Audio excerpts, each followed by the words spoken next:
Les microbes sont de petits organismes qui ne sont pas visibles à l'œil nu mais au microscope.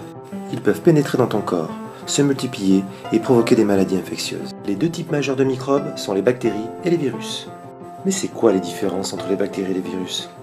C'est Christian Gottfried qui en 1828 propose le terme de bactérie. Il dérive d'un mot grec qui signifie bâtonnet. Le virus de la fièvre jaune est le premier virus pathogène de l'homme identifié entre 1900 et 1902. Mais c'est seulement avec l'apparition de la microscopie électronique dans les années 30 que l'on peut observer ces virus. Bactéries et virus, une différence de taille? Eh bien oui, les virus sont généralement bien plus petits que les bactéries. Les plus petites bactéries jamais observées mesurent environ 0,1 à 0,2 micromètres. Les virus sont en moyenne 1 millième de fois plus petits que les bactéries. Leur ordre de grandeur ne dépasse pas le nanomètre, soit 1 milliardième de mètre. Bactéries et virus, vivants ou non vivants? Les bactéries sont des organismes vivants unicellulaires, capables d'assumer seuls les fonctions élémentaires propres aux vivants, comme se reproduire par division cellulaire, se déplacer. Le déplacement pour certaines bactéries se fait à l'aide d'un flagelle qui est rattaché à la paroi et à la membrane. Pour d'autres bactéries, c'est un système de vis sans fin, comme chez les spirochètes, grâce à leur forme en hélice. Le virus, lui, ne fait pas partie du monde vivant, car contrairement à la bactérie, il ne respire pas, il ne peut pas avoir de mouvement propre, il ne grandit pas et il ne peut pas se reproduire seul. Bactéries et virus, une différence de structure? Eh bien oui, les bactéries, nous l'avons dit, ne sont constituées que d'une seule cellule. On dit qu'elles sont unicellulaires, dotées d'une membrane cellulaire et d'un matériel génétique, de l'ADN, mais pas de noyau. Les virus ne sont pas des cellules. Ils sont composés d'une coque, que l'on appelle capside, à l'intérieur de laquelle se trouve une petite portion de matériel génétique, soit de l'ADN, soit de l'ARN. Bactéries et virus, une transmission à l'homme identique?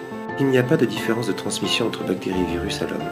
Cette transmission peut se faire par contact direct avec un individu déjà infecté. Elle peut se faire aussi par contact indirect. Les microbes responsables de la maladie ont été apportés par un agent extérieur, l'air, l'eau, un animal, une personne malade qui se frotte le bout du nez, puis touche un objet qu'on touche à son tour. Bactéries et virus, par où rentrent-ils dans ton corps? Eh bien tous les deux utilisent la même voie d'entrée. La voie respiratoire, la voie digestive, la voie cutanée et la voie génitale. Bactéries et virus, un mode d'infection identique? Eh bien non.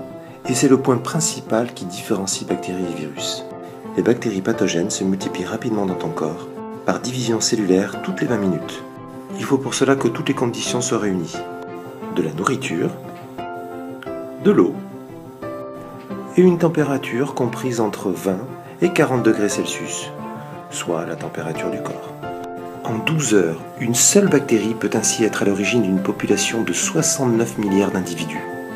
Le froid, quant à lui, ralentit ou arrête la multiplication des bactéries, mais ne les tue pas.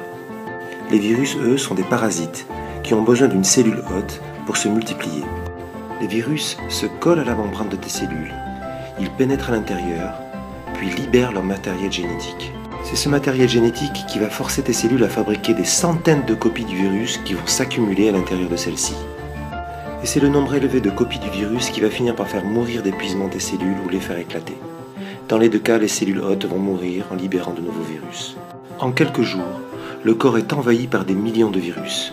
Par contre, en dehors de l'organisme, la durée de vie de la plupart des virus n'est de quelques minutes à quelques heures.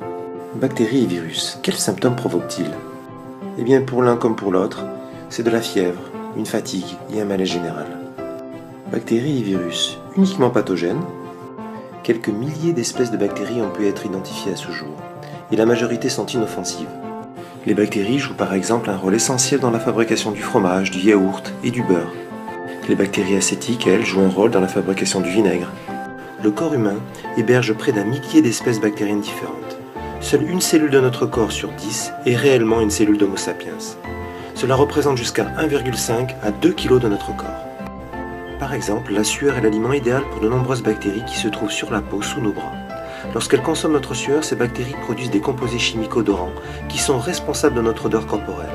Et plus longtemps on laisse ces bactéries consommer les composés de la sueur, plus l'odeur devient forte.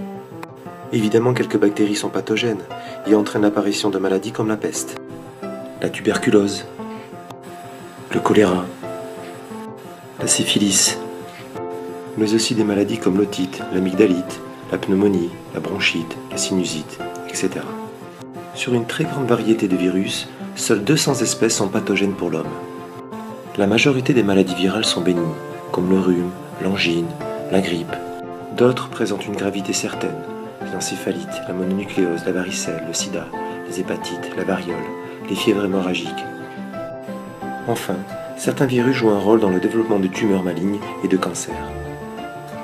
Alors pour éviter ces maladies parfois mortelles, est-il possible de limiter les risques de contamination et d'infection? Et comment éliminer les bactéries et les virus de l'organisme? C'est ce que nous verrons ensemble en classe.